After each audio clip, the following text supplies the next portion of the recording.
Après 1867, le Canada envisageait une nation d'un océan à l'autre. Cette ambition a stimulé l'expansion vers les vastes territoires de l'Ouest. Une étape cruciale. Le Canada a acquis la terre de Rupert et le territoire du nord-ouest de la Compagnie de la baie d'Hudson en 1870.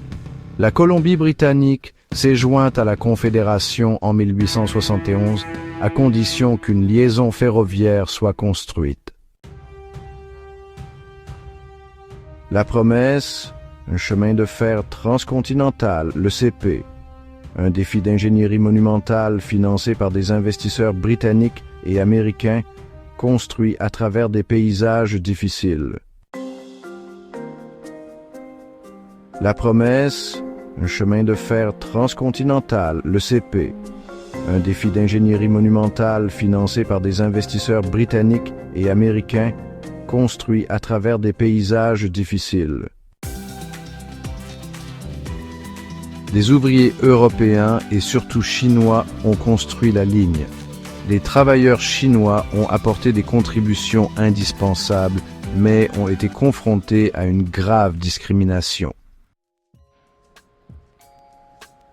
Le CP a été achevé le 7 novembre 1885, un symbole d'unité nationale reliant d'un océan à l'autre.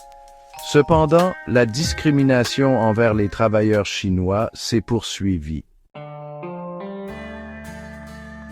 Pour faciliter la colonisation, la police montée du Nord-Ouest a été créée en 1873 pour pacifier l'Ouest et aider aux négociations.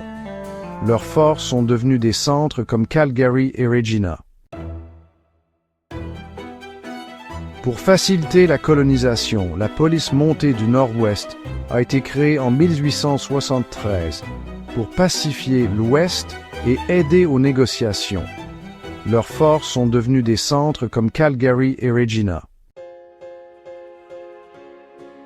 Le Canada a activement encouragé l'immigration.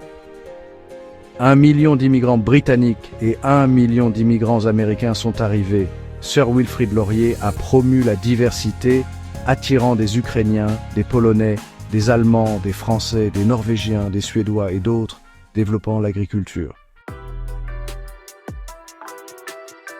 À mesure que la population augmentait, de nouvelles provinces ont été créées.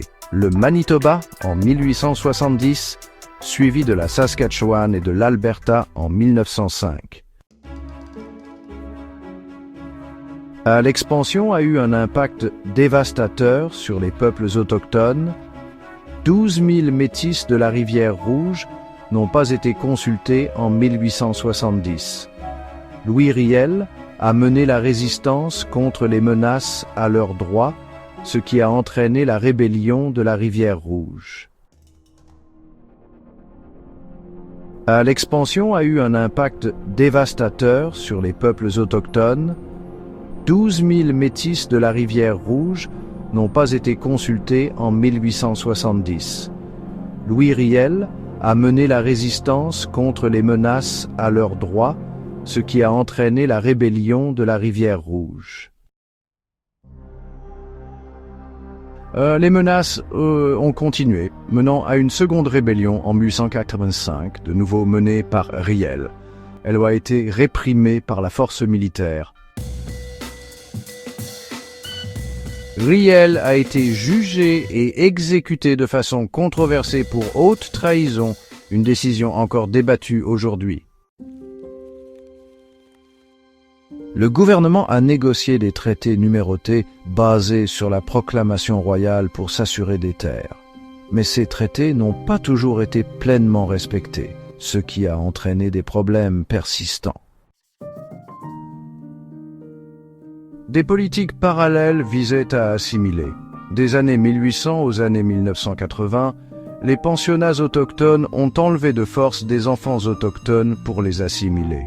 Le sous-financement, les abus et la perte culturelle ont infligé d'immenses souffrances.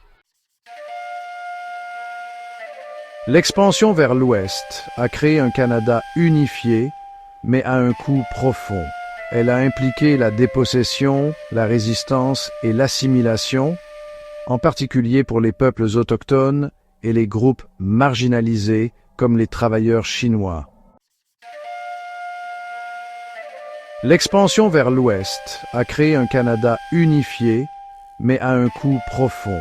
Elle a impliqué la dépossession, la résistance et l'assimilation, en particulier pour les peuples autochtones et les groupes marginalisés comme les travailleurs chinois.